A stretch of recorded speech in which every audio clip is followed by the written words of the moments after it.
Hello dear subscribers and other viewers. You know, I have long been attracted to smartphones with QWERTY keyboards. They have some kind of mini computer vibe and something often draws me to them. I once showed a rather funny model Nokia E90 and despite its attractiveness it had some drawbacks in the form of a bulky design, so it is difficult to call it a smartphone for everyone. In this video, I suggest considering a more balanced device, Nokia 6760-Slide, which also has a QWERTY keyboard. The smartphone was released in 2009 and runs Symbian 9.3. The device looks pretty cool and, funny enough, it was mainly intended for use in landscape orientation. The keyboard here crawls out from the side. There is no navigation key or arrows on the keyboard in general and such was placed on the main panel, so you can still use the phone in portrait orientation. The keyboard has a fairly large key space and also has FN and a separate button for symbols, i.e., the numbers are placed in a second row to the letters. In general, there are 4 rows of buttons on the keyboard and they are quite large and convenient. Also, in front, in addition to the main buttons, such as answer and end a call, for example, it is also a part-time power key. There are less standard keys, for the internet and for messages. In the middle of them is the home key, which also works as a multitasking key when held down for a long time. It is unusual that there is no delete key in the front, so you have to close applications with the backspace button on the QWERTY keyboard. In principle, that's all about the keys on the front panel. It remains to note the voice speaker. It is made a little non-standard, in a vertical orientation, so to speak. When you slide out the QWERTY keyboard, the device is unlocked. On the right side there is a camera key and a volume rocker. On top is the main speaker, a connector for a thin charger and a greeting from the past, a 2.5mm headphone jack. On the left side is a micro USB connector for connecting to a PC, which was once under a plug.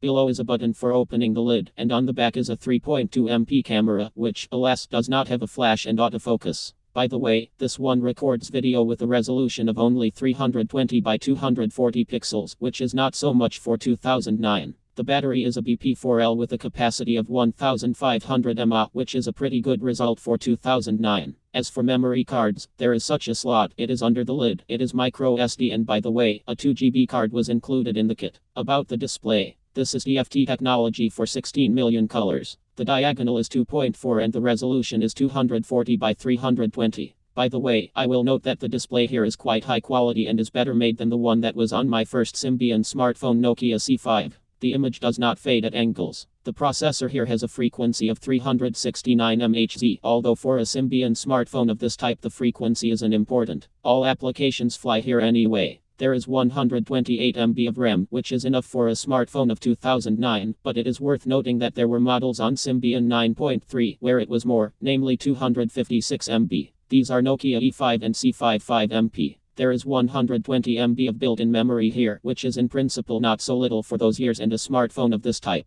Unfortunately, the smartphone does not have Wi-Fi, but there is an accelerometer, which was not in the same C5. In Nokia 6760-Slide by standard installed 2 games, Asphalt 4 and Marble Cannon. The first one, by the way, is not 2D, but a full 3D version. Of the features, such a game could work in both landscape and portrait orientation, and also supported control of the buttons on the QWERTY keyboard and device rotations of your choice. However, I will note that in landscape orientation, it is not so convenient to play it on the buttons. As for Marble Cannon, the game is also quite interesting. This is a kind of analog of Luxor on the phone. We shoot balls at the approaching chains and thus pass the levels. In general, in terms of the interface, the device is a classic smartphone on Symbian 9.3 and differs little from the Nokia C5. Since the device does not have Wi-Fi, I will not test the browser on it. However, from my point of view, the result will be quite predictable. You are unlikely to start YouTube or Telegram here. The smartphone has Quick Office, Zip and Adobe Reader, which allows you to gradually work with various documents here, such as Word, archives or PDF for example. As for the camera application, there is a night shooting and a photo series mode. There is nothing more interesting here. The camera key, due to the lack of autofocus, is single position and of little functionality. In terms of standard applications, the only unusual thing I saw was the Friendster application, which, in my observations, is a link in the browser. I also noticed that the settings in the Russian translation are called tools and there is no Bluetooth keyboard application, like in the Nokia C5.